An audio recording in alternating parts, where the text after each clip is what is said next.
Welcome everyone to today's seminar organized by the European Center for Populism Studies. My name is Dr. Zehra Çolak, and today we are welcoming Dr. Eviane Leidig, who will talk about the rise and the success of the far right in India through the lens of Hindu nationalism. So to briefly introduce our speaker, Eviane is a postdoctoral affiliate at the Center for Research on Extremism at the University of Oslo. Her research currently explores the far right, gender, online radicalization, recruitment, and propaganda in India and North America. She's a co-founder and co-editor of a new Manchester University Press book series called Global Studies of the Far Right. In addition to her academic pursuits, she serves as the head of policy for the London-based Center for Analysis of the Radical Right, and she's an associate fellow at the Global Network on Extremism and Technology. So today we are recording this seminar to reach out to people who are interested in these pressing issues, and if you are interested to hear more about our events, feel free to check out and subscribe to our YouTube channel, ECPS Brussels, to continue and follow up the conversation beyond this event today. So this is how we're going to be proceeding. First, Eviane is going to present her work for about 40 minutes, and then we will have a Q&A session for about 15 to 20 minutes. So feel free to share your reflections or thoughts in the chat function as we go along, or you might also use raise the hand function at the end of our presentation to ask your questions, and we will come to you. I think that's it for now. So Eviane, would you like to kick off? Thanks. Sure, thanks very much for the invitation to present today and for that very kind introduction. I'm just going to go ahead and share my screen here.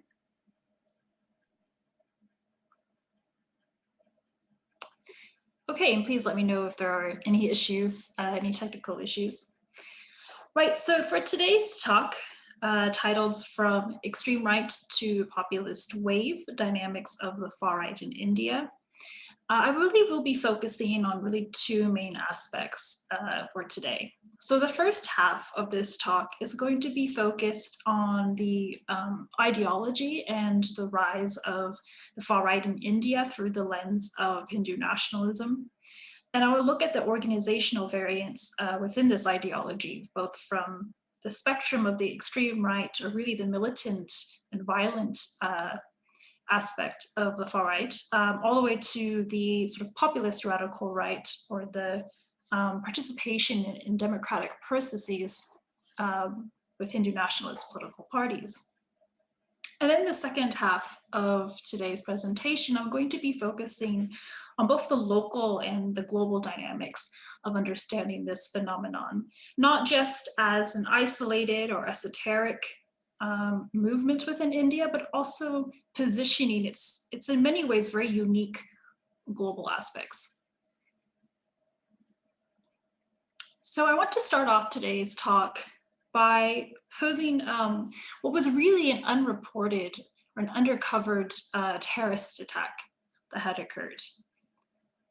In February of last year, a 17-year-old shooter attacked an Islamic university called Jamia Millia Islamia University in New Delhi. And what you see there on the right is a photo that the shooter had posted onto his Facebook page, displaying the ammunition used for the attack and the type of comments that elicited from this image. The shooter broadcast the attack live on Facebook. And in the live stream, we can very clearly see police officers that stood by watching the attack unfold while victims were pleading to them for their assistance. It was later revealed that this 17-year-old had been radicalized online by Hindu nationalist activists and politicians. And I bring up this incident because in many ways it does reveal a double standard when it comes to media coverage, international media coverage of right-wing terrorist attacks. Certainly if we see a terrorist attack occur in Western countries, we very quickly see that dominate the news headline. But this wasn't the case within India. And it also reveals a double standard when it comes to the public's understanding of what is a right-wing terrorist attack. And so as I want to discuss throughout this talk is how we can understand what right-wing extremism sort of looks like outside of Western countries, using India as a case study. Now, in terms of defining Hindu nationalism refers to a political project of achieving a Hindu Rashtra, or state, in modern-day India. It is an rentist project which seeks to unify the surrounding territories of Pakistan, Bangladesh, Sri Lanka, Myanmar, Nepal, Bhutan, into the modern-day Indian state. And this is called Akhand Bharat, or undivided India.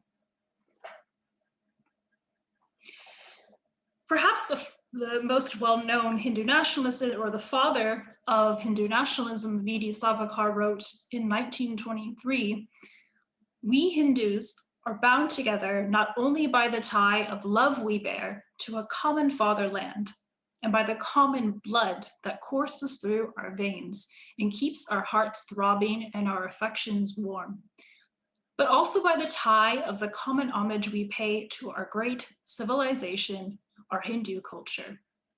And this Savarkar described as Hindutva, which translates to Hindu-ness, but Hindutva is often a term used irreplaceably with Hindu nationalism.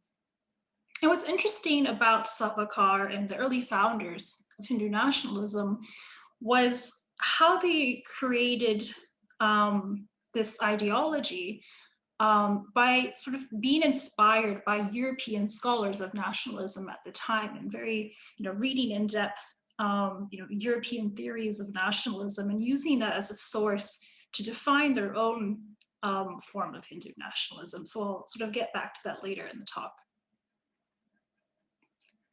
And throughout this presentation, I just want to stress very clearly that Hindu nationalism, not Hinduism, but Hindu nationalism is a far-right ideology and movement. I write about this for an article in the journal Patterns of Prejudice, if you want to take a look at that. And certain characteristics of Hindu nationalism that equate it to far-right ideology are principles like nativism, extreme nationalism, and authoritarianism, or law and order, a strictly structured hierarchy.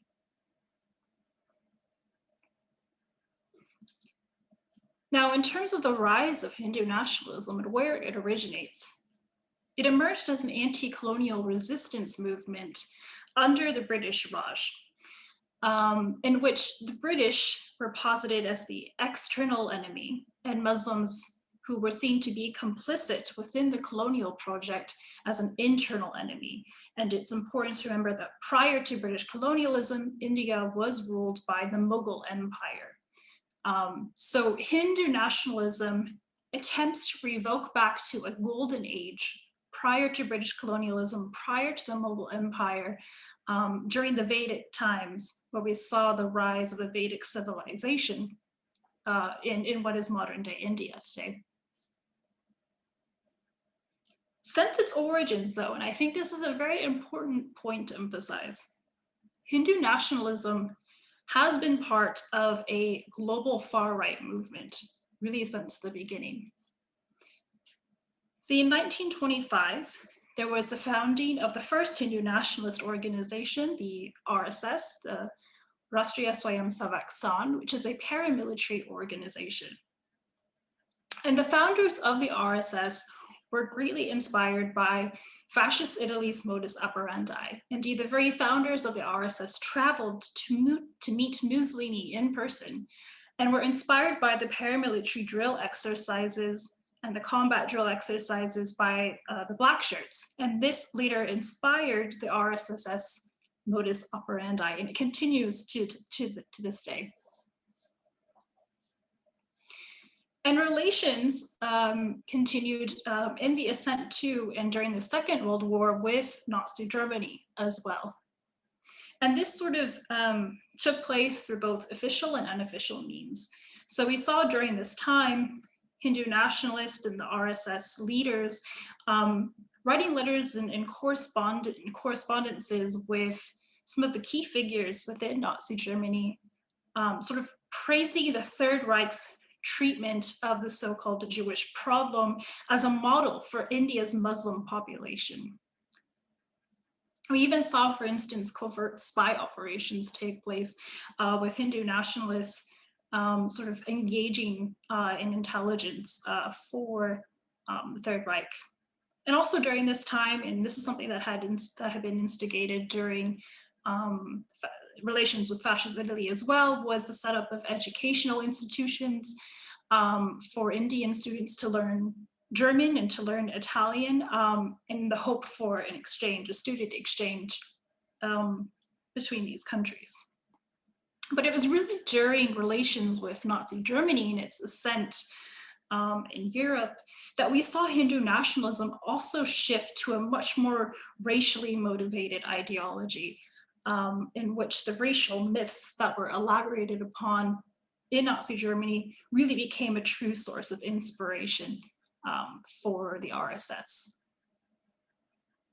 So it's because of this in which being a Hindu for Hindu nationalists equates to blood and soil, where religion is viewed as secondary to race. Religion is not even considered to be as important as race for Hindu nationalists.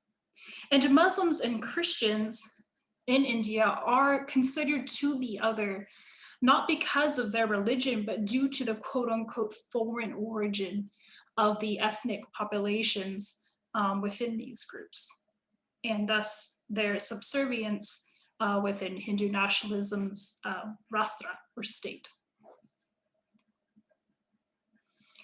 Now turning to the growth of Hindu nationalism in India. Sorry, just have to move my sidebar here. So following India's independence in 1947, Hindu nationalism grew into a very broad network of organizations called the Sangparivar, or the family of organizations. And this includes political parties such as the BJP, which I'll discuss a bit later on. Youth wings, such as this photo you see here on the bottom left, which is of the Bajrang Dal, which is a male-only militant paramilitary organization. And that shooter that I had started discussing in the beginning of this talk was later found to be a member of the Bajrang Dal. Other organizations within the San include cultural organizations, trade and farmer unions, and even female-only groups. So as you see here on the bottom right, that's a photo of the Rashtra Savika Samiti, which is a women's only, really a paramilitary organization in which women are engaged in military drill exercises and shooting drills, etc., in order to build bodily strength.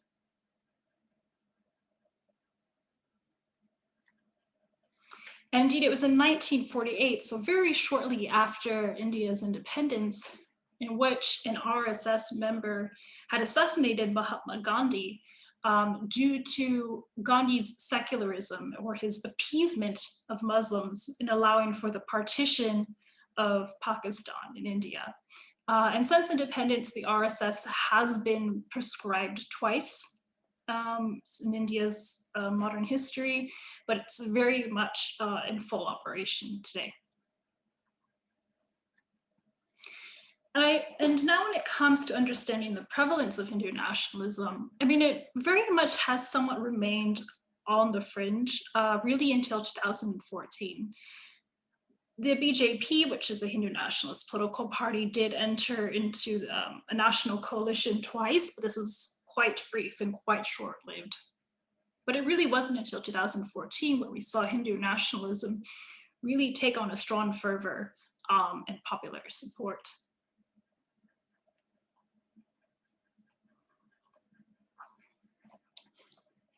It was in 2014 where we saw Narendra Modi elected as Prime Minister of India as the BJP candidate. Now, Modi's a very controversial figure who had really quite a revolutionary change in image with the 2014 campaign. So prior to 2014, Modi was the chief minister of the western state of Gujarat, in India, which witnessed in 2002 perhaps one of the deadliest communal riots between Hindus and Muslims, which left thousands dead. And it was, Modi had been, his administration had been accused of being complicit in the riots in terms of working explicitly with Hindu nationalist organizations to orchestrate the riots.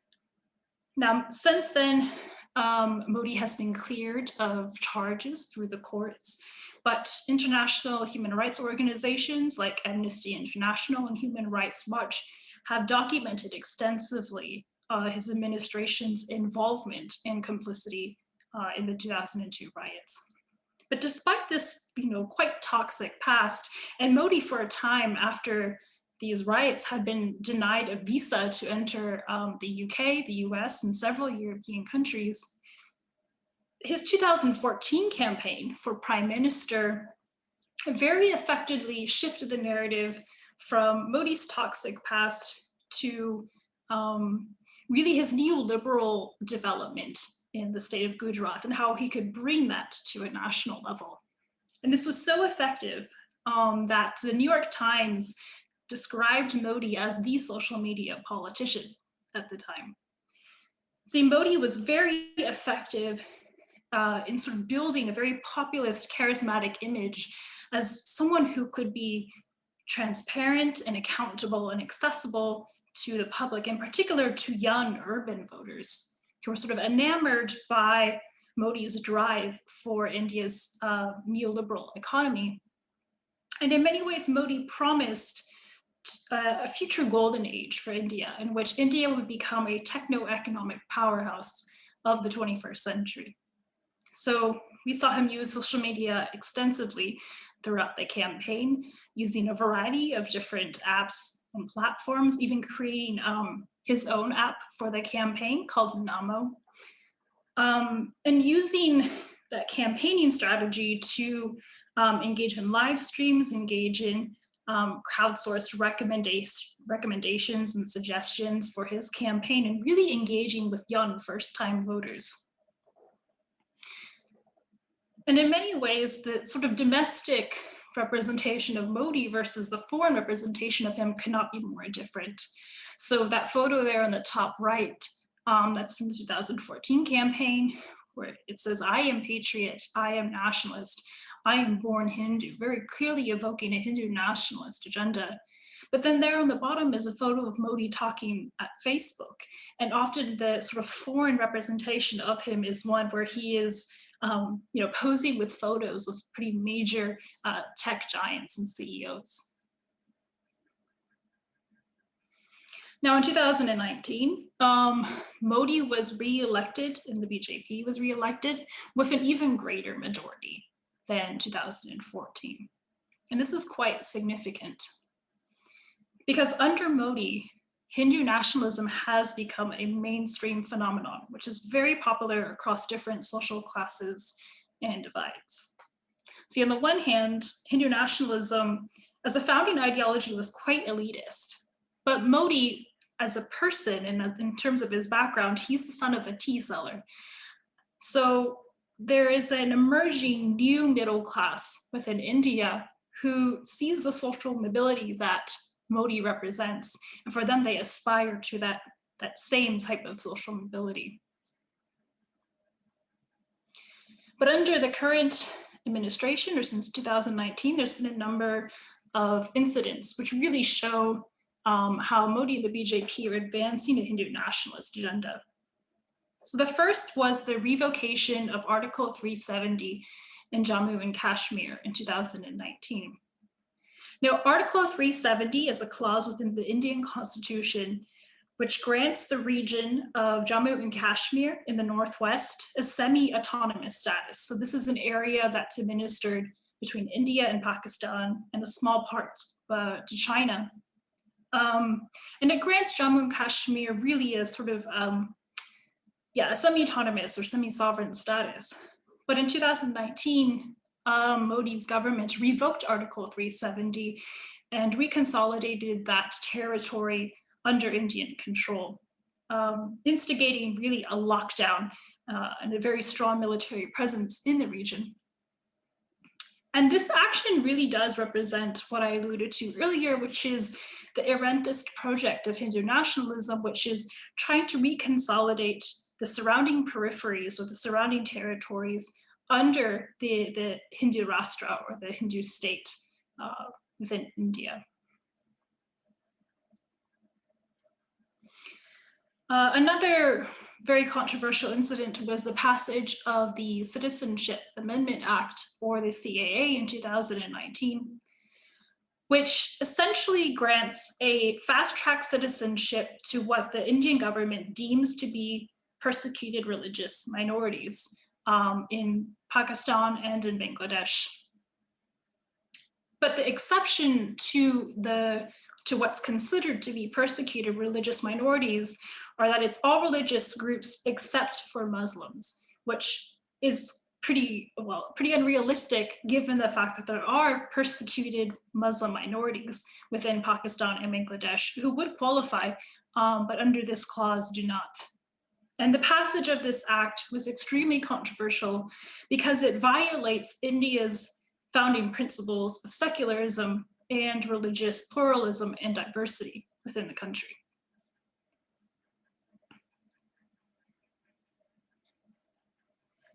Only a few months after the passage of the CAA, there were a number of protesters out in the streets against this bill. And what had occurred in February of last year was perhaps one of the most violent incidents of Hindu-Muslim violence that we've seen in recent history. Now, some will call it a riot, but it really was a pogrom that was incited by some BJP politicians in Muslim neighborhoods that were protesting the CAA. And then finally, another recent incident is, just very, very recently, the transfer of digital media and entertainment to the Ministry of Information and Broadcasting, which now regulates and has the ability to censor all digital media and entertainment. So previously, digital media and entertainment fell under the Ministry of Technology, which, oh, I see something on my screen. Previously, the Ministry of Technology didn't really take a very active role in intervening in digital media, but the transfer of digital media to the Ministry of Information and Broadcasting has been so controversial because particularly journalists and activists who are highly critical of the government's actions will now be subject to regulation, to censorship. This is in addition to already years of journalists and academics who have come under pressure from the government. And along with this, we also see interventions being made in education, for example, with revisionist history and sort of children's textbooks that are being rewritten with a pro-Hindu nationalist agenda.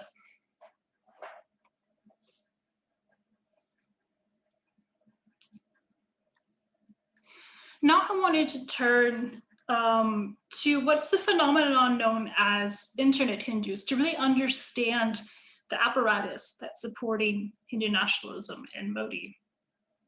Now, the rise of internet Hindus, or cyber Hindus, as they're sometimes called in India and within the diaspora, uses mainstream social media sites to push anti-Muslim, anti-Pakistan, as well as pro-Modi content online. So like all far-right movements, internet Hindus are quite a factioned landscape. So this infographic here, for example, displays how factitious that landscape is. So I know the text is a bit small, but it's an infographic entitled 5 Shades of Saffron. So saffron referring to the color symbolic for Hindu nationalism. So the first category here, the infographic details as the angry saffronists.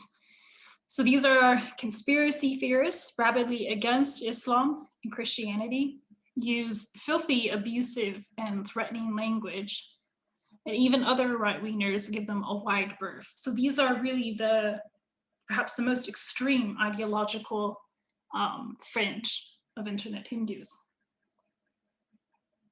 The second category there, infographic terms, the Modi fanboys. So these are not BJP supporters, but have gravitated towards the party because of Narendra Modi. Can't hear a word against the Gujarat CM, Chief Minister, who they believe is always right. And pet topics include development, appeasement, reservation, and corruption. So these are people who are enamored more by Modi necessarily than they are by the BJP or by other sort of formal Hindu nationalist organizations. The third category of internet Hindus here are the San old boys. So these users meticulously toe the RSS doctrine, not happy when Modi or BJP veers from the Hindutva line. So these are actually people who are don't always believe that Modi or the BJP go far enough in advancing the Hindu nationalist agenda. And they use angry or harsh, but not abusive language. So I guess that's up to interpretation there. The fourth category here are the BJP loyalists. So these are hardcore BJP supporters who are relatively moderate. I guess they mean here in terms of ideology. Take leads from, okay, so these are Hindu nationalist ideologues, and nostalgic about the old days. So these are people who are often actually employed by the BJP to spread pro-BJP content online. And this fifth category, the final category, are the right-brainers. So more worried about the rupee, the currency, than the Hindu Rashtra or state. Socially liberal, but support right-wing economic policies. Think the government is running the country to the ground. Believe Modi is the man for the job. So these are perhaps the more traditional conservatives that we see. And then below that is just an infographic, how to spot an internet Hindu. And it's their type of language that they use on these platforms, the type of posting behavior, and so on and so forth. However, unlike all far-right movements, internet Hindus is actually, even though it appears to be quite organic, a vastly orchestrated and highly centralized operation. I don't have much time to go into much detail here, but research has shown that the BJP has a very top-down, professionalized operation when it comes to coordinating communications of these internet Hindus on various platforms. Sometimes they're volunteers, but oftentimes they'll be employed. And sometimes the BJP does provide quite a lot of significant income to influencers or to top persons with millions of followers to sort of push out its content. So now I want to move on to the other part of my talk, which is building global alliances.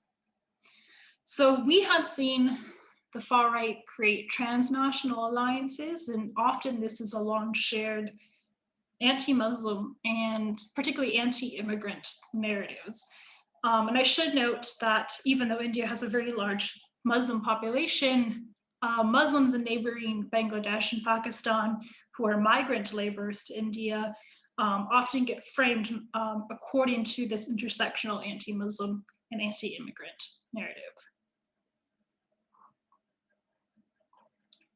So there's just some examples here in terms of the types of alliances that are being created. So this photo on the top left is from the British counter-jihad activist Tommy Robinson, who is the founder of the English Defence League. And he's a very interesting figure because he's actually very in tune with Hindu nationalism and actually speaks quite frequently about it. So this here is a Twitter post, before he was banned from Twitter, in which he's sharing an article from a Hindu nationalist website with the title, "The Biggest Hindu Sikh, Holocaust, and world history whitewashed. And so Tommy Robinson has also engaged in sort of offline relationships as well with Hindu nationalists, inviting them to come talk and to record conversations with them on his media platforms. And then this tweet here on the bottom left is from the British anti-Sharia activist Anne-Marie Waters. And the tweet says, if the recent million or so migrants to Europe had been Hindu, say, would the terror/rape still have followed? We all know the answer. So in response to the so-called refugee crisis, or really the migrant crisis in Europe from 2015, Anne-Marie Waters is positioning, quite horrific activities like terrorism and rape to these migrants, attributing their religion for these actions. And also promoting this notion that Hindus are peaceful and tolerant, quick to assimilate. And I've done in my previous research, I've shown how the Hindu diaspora plays a very strong role in sort of perpetuating this narrative, and having worked quite closely with far-right individuals and figures in Europe and the UK. And then finally, this here is just a photo from a Swedish magazine. And it says, Swedish right-wing extremists help India's nationalist. And so some of the most prominent Swedish far-right figures have close connections and a deep interest with Hindu nationalism in India. So in terms of building global alliances, what we see here with these three figures is, and I should note this here, is Daniel Freeberg. That's his name. So Daniel Freeberg and Tommy Robinson and Anne-Marie Waters are all working actively at the grassroots level in order to create these global alliances. And I should note actually that Daniel Freeberg is the co-founder of a media organization called Arctos Media, a publishing house, which also publishes a lot of translations from Indian languages, discussing Hindu nationalism into various European languages as well.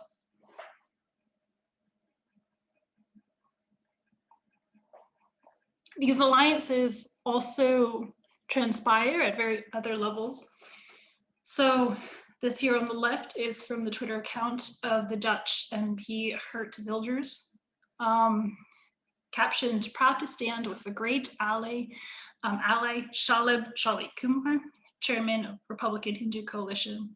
Now, Shalib Kumar is a very prominent Indian American, Hindu American individual who was very heavily involved with Trump's 2016 election, really acting as a lobbyist and mobilizing Hindu Americans to vote for Trump. And as you can see here, this is him standing with Geert Wilders, sort of along a shared anti-Muslim agenda. And then of course we see Modi here standing next to Brazilian President Jair Bolsonaro, really in an interesting way revealing how far-right figures in the global South relate to each other. This is just a point of discussion as well. I'm thinking about the BRIC countries or the countries within the global South, and how sort of far-right movements really interact and connect. And then finally, this photo on the bottom right is the former Indian ambassador to the US standing next to Steve Bannon, so Trump's former advisor. And Steve Bannon, very interestingly, has a very deep fascination with Hindu nationalism, has read a lot of literature on the topic, and you can see him standing next to the former ambassador. And I just want to penultimately end with the last example here.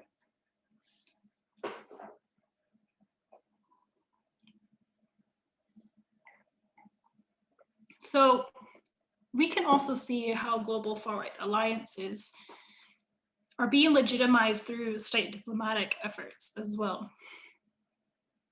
So in 2019, there was a quote unofficial trip of mostly far-right MEPs who visited Modi in Delhi and Jammu and Kashmir while it was under lockdown in 2019. So this is when Kashmir, or this is when Article 370 was revoked. And so Jammu and Kashmir was under Indian state control.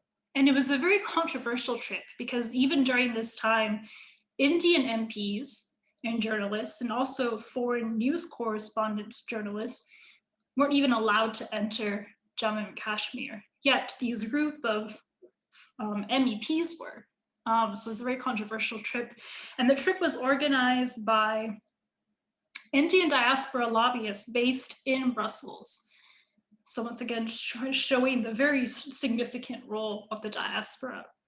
And if you're interested in learning more about this, I recommend that you see the nonprofit organization EU Disinfo Lab, which has actually documented a very wide disinformation network propagated by the Indian diaspora in Western countries to advance the government's agenda.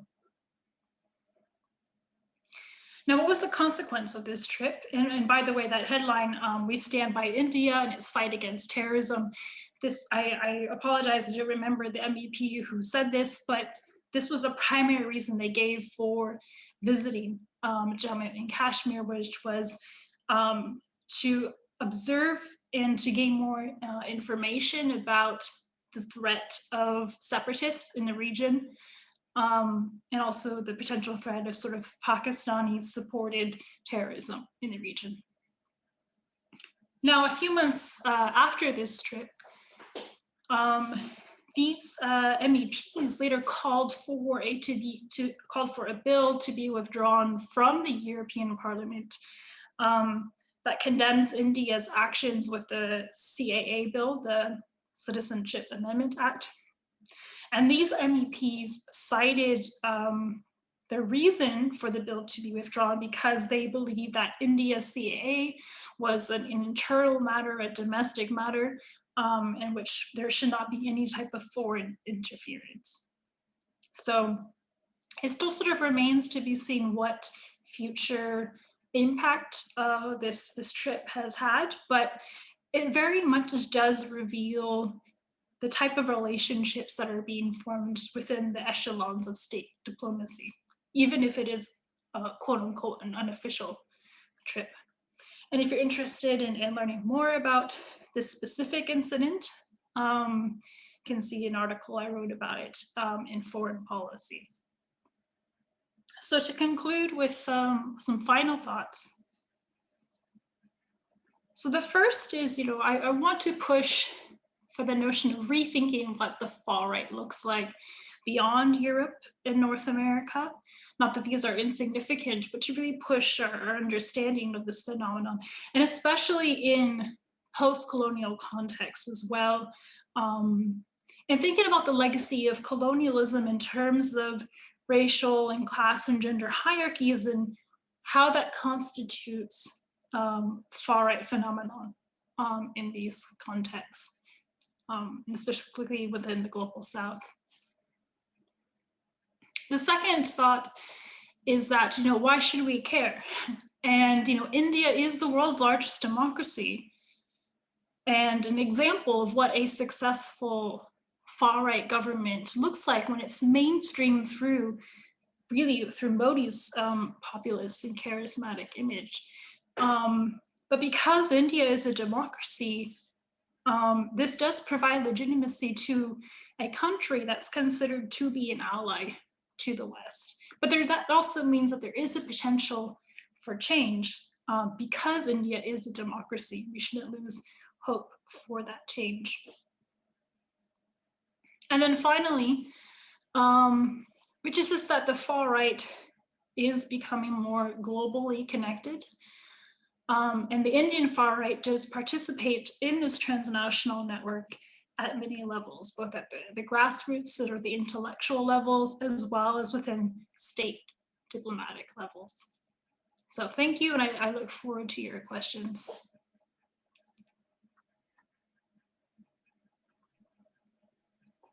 Thanks a lot for this very interesting presentation, Eviane. A lot of food for thought for me It was overwhelming in many ways.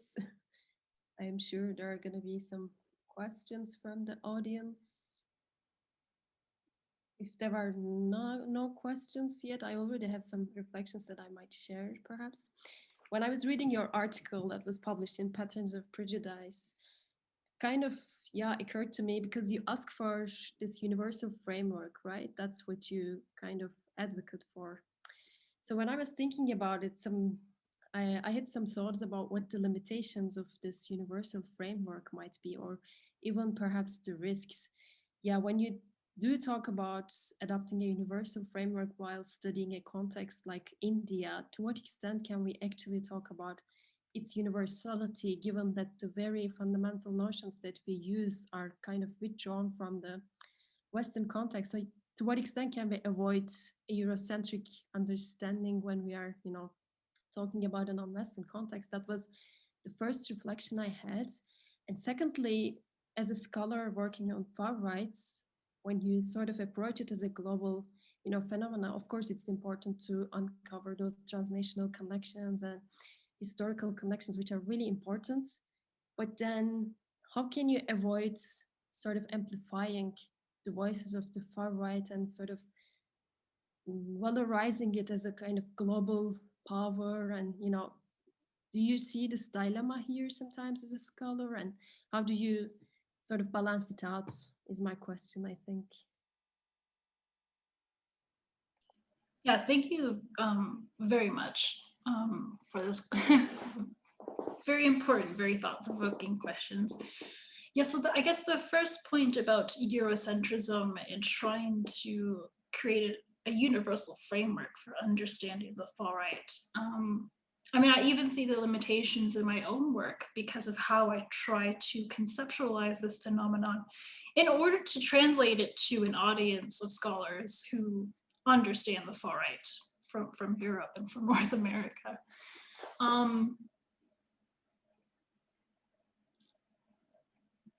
I guess it's instinctively difficult to answer this because I feel like this is like a type of project that's going to take me almost my whole academic career to really try to answer. At the moment, what I've been trying to do is point out what makes the far right quite unique, and what are aspects of its indigeneity that make it quite different from the European far right. So, for example, within India, there's often a lot of claims about foreignness or foreignness when it comes to understanding certain concepts. And I think it's very important to bring to light those things. Or the legacy of post-colonialism with race and class and gendered hierarchies,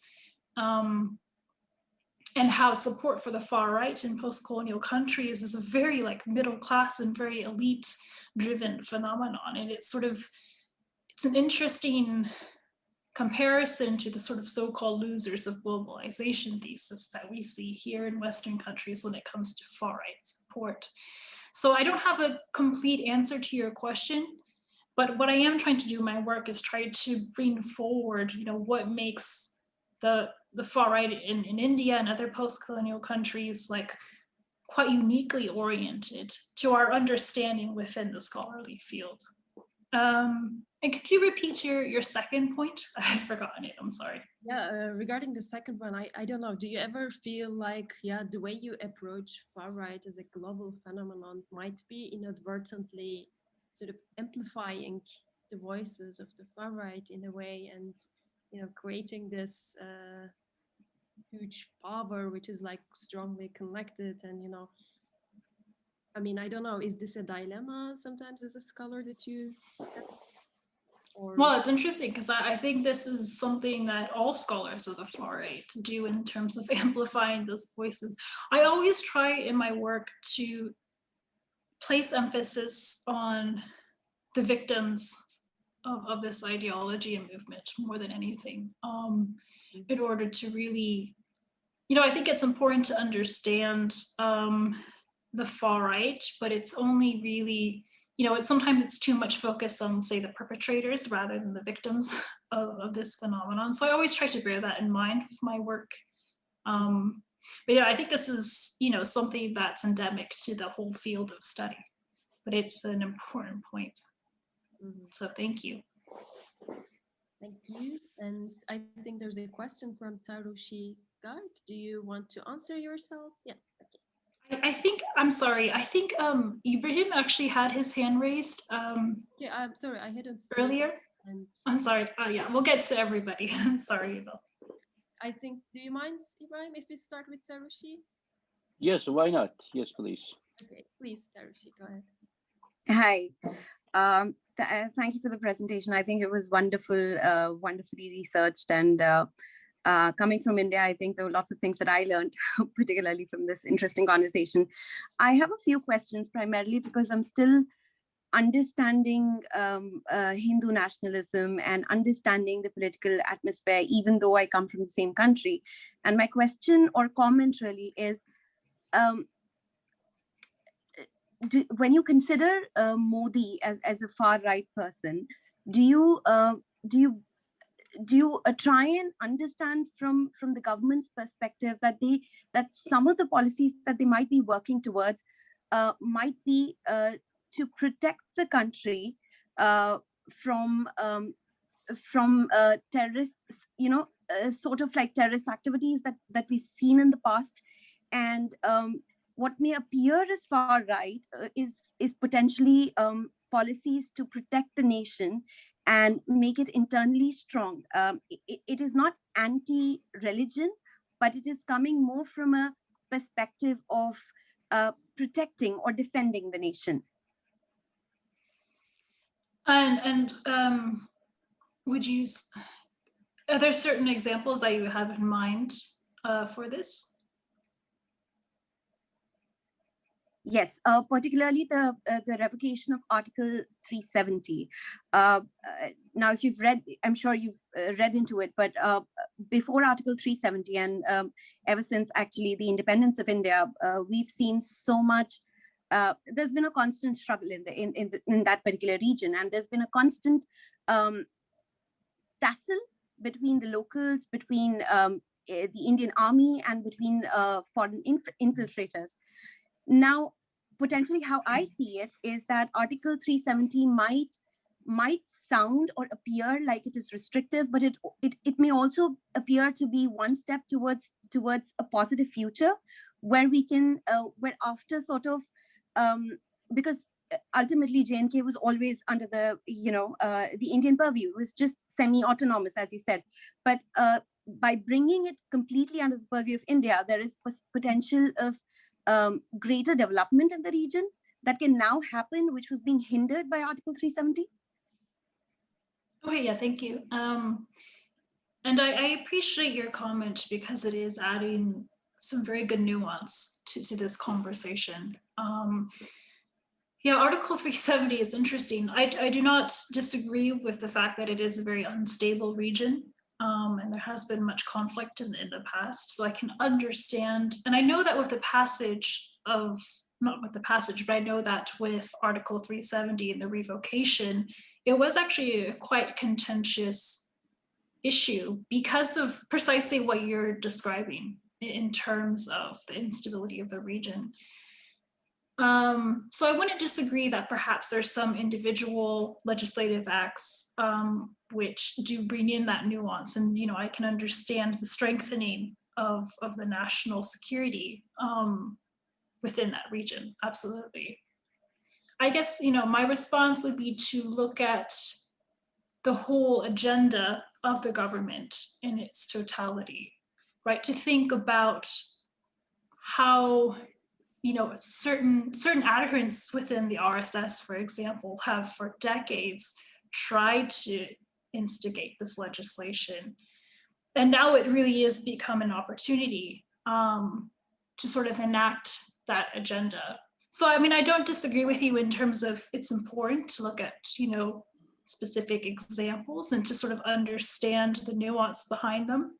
At the same time, I do think it's important to look at this in a very holistic way as well. But I appreciate that question. Thank you. Thanks for your comments. Thank you. Ibrahim, you may go ahead. Yes, thank you very much. Thanks a lot for your presentation. I'm economist, so I'm working on Chinese economic development and emerging Chinese governance structures and populist tendencies of Chinese government. You mentioned that the Indian type of far-right government is becoming increasingly more internationally open, integrating into the international network of organizations. I think this is also valid for economic progresses. Modi government has been implementing several structural reforms to make India more attractive to international investment as an alternative investment space to China. So in that regard, it seems that Indian populism is not anti-globalist anymore, but rather progressive in terms of economic development. Would you support that perspective?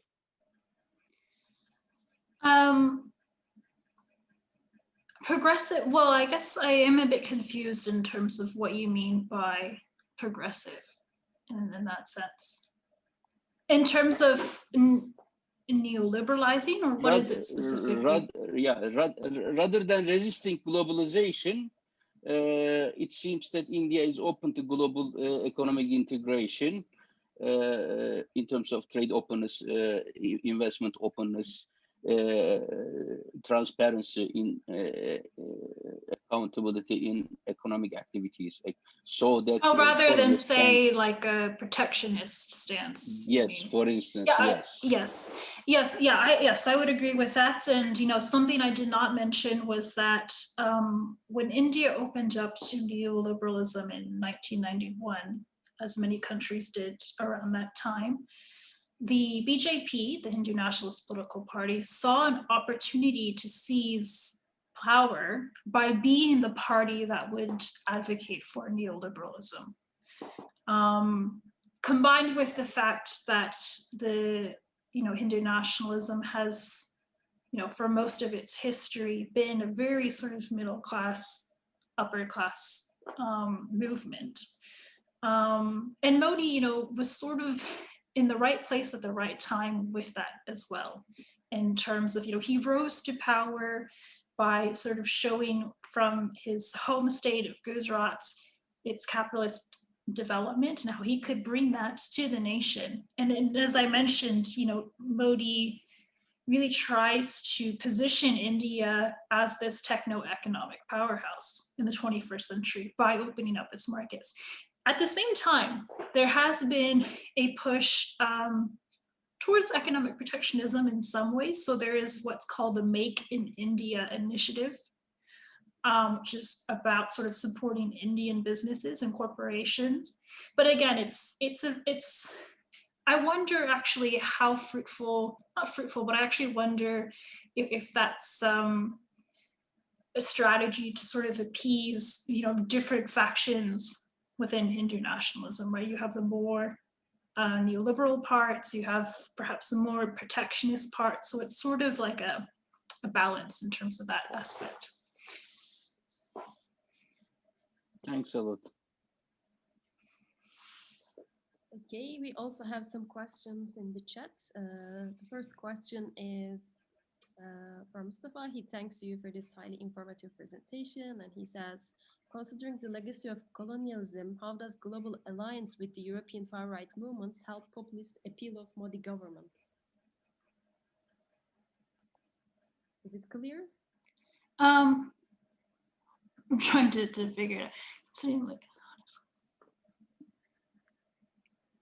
I guess I'm not really quite sure in terms of this connection with the legacy of colonialism to global alliances. As in, okay, so I think I understand this question. It's a very interesting question because in some ways it shows Modi's popularity within India and then his sort of foreign popularity as well.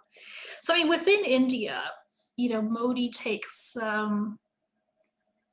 there's such a strong emphasis on colonial legacy, and there's still a very strong sense of victimhood as a result of colonialism.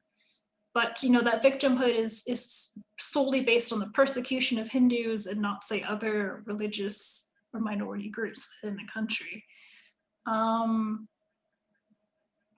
in a way, I think that this is quite separate than how India relates to other far-right movements outside of the country, which is much more based on this very sort of anti-Islam, results of the global war on terror, in which we saw an opportunity for far-right actors to really align and join along this type of shared narrative.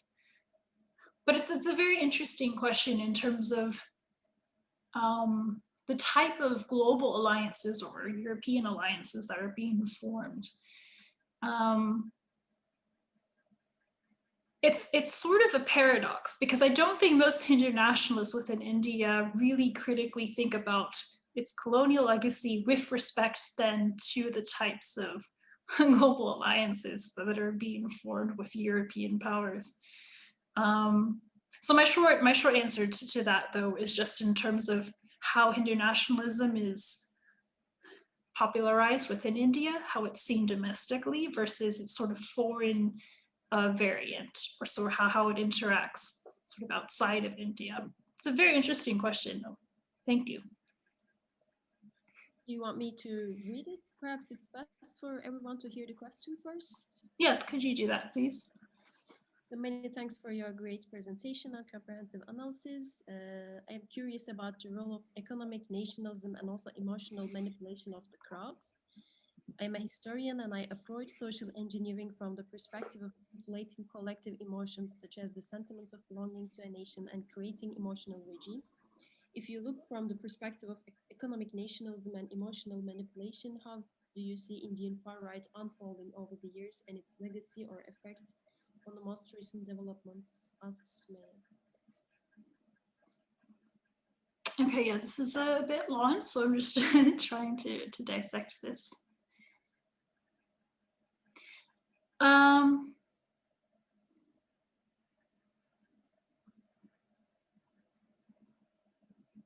Yes, so as I understand, the combination of economic nationalism, which I sort of address with Ibrahim's question in a way, and emotional manipulation. Okay, manipulating collective emotions.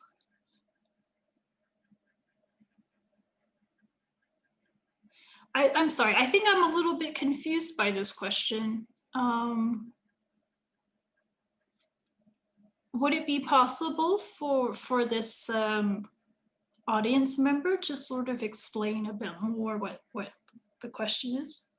Would you be willing to do, Sumaya?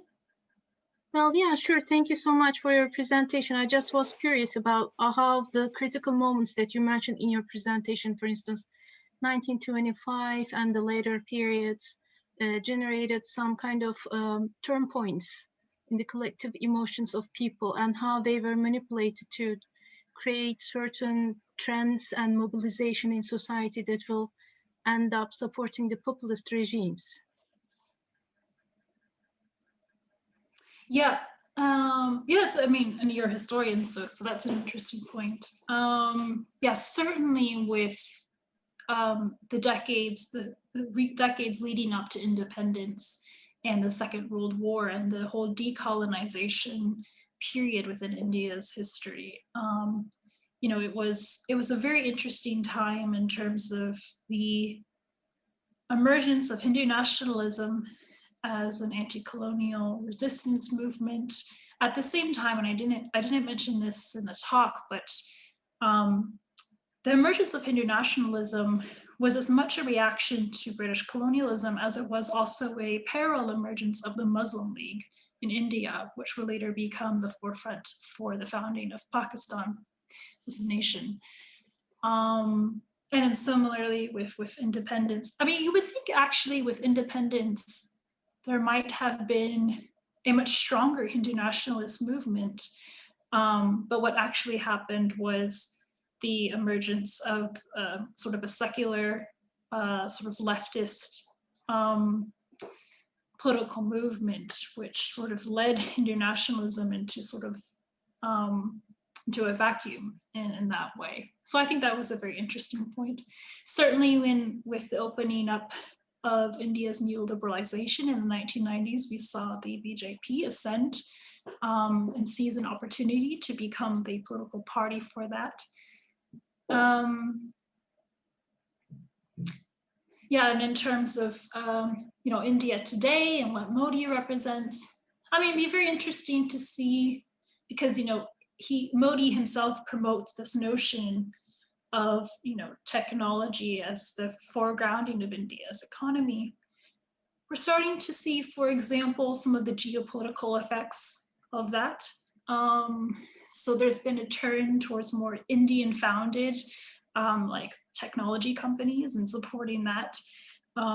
When there was a skirmish recently with China, TikTok was banned in India. Now it's back again and so forth. So it's interesting to see these historical developments and what that might mean for India's future. But I would say that, you know, it's very interesting because in many ways, India still does look to the West in terms of legitimacy for its actions. So when Trump was president, this actually provided Modi a lot of leverage. As the world was sort of watching Trump, you know, Modi was actually undergoing pretty vast changes within India. And so now that Trump is gone, actually, it'd be very interesting to see, you know, what Modi's actions will be. You know, I think it wasn't really until the last couple of years where there was actually a lot of more international attention placed on what was happening within India. And those within the diaspora who were bringing to light sort of what was happening within India. But, you know, it'd be interesting to sort of see with Trump gone, now what Modi's going to do, because they were very, very close. They'd call each other brothers and so forth. An interesting sort of parallel that we'll see with Brazil, with Bolsonaro as well, because he also had a very close relationship with Trump as well.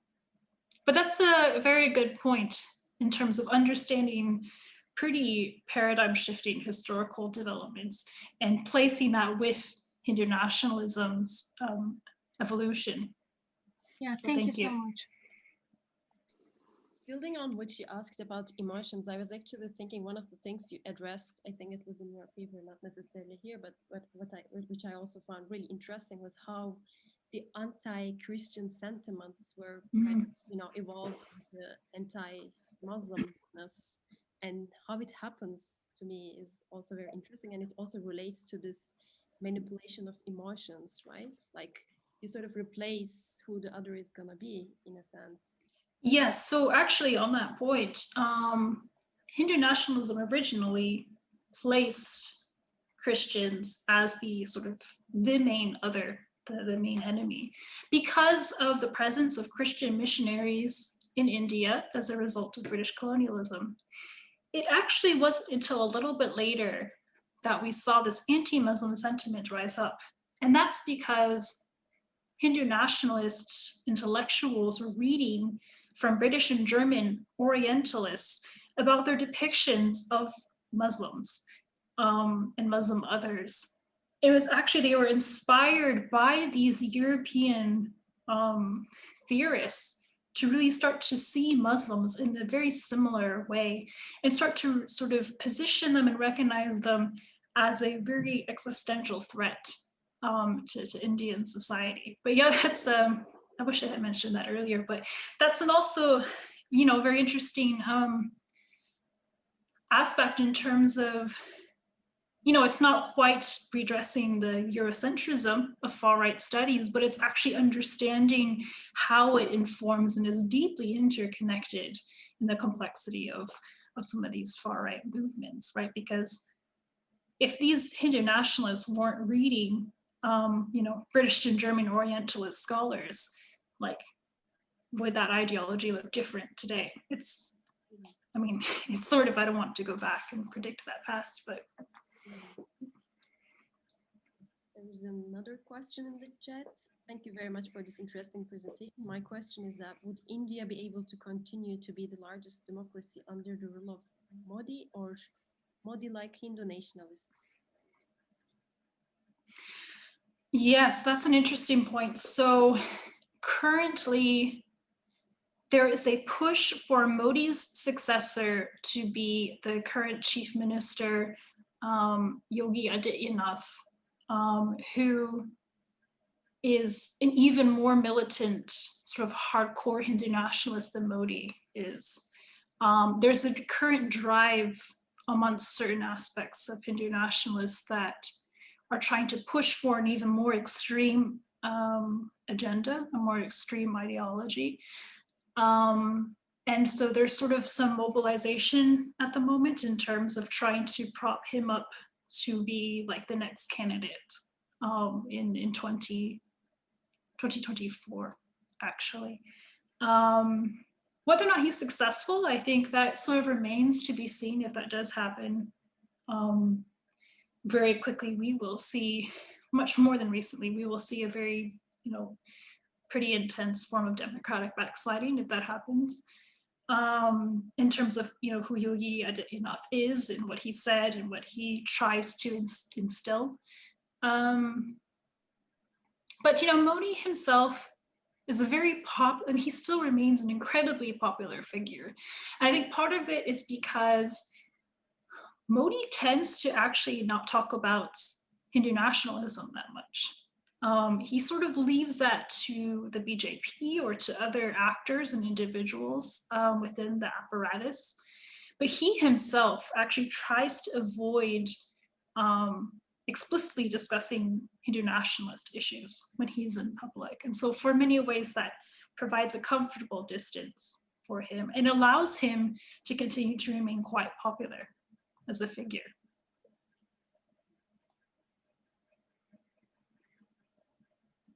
Do we have any other questions?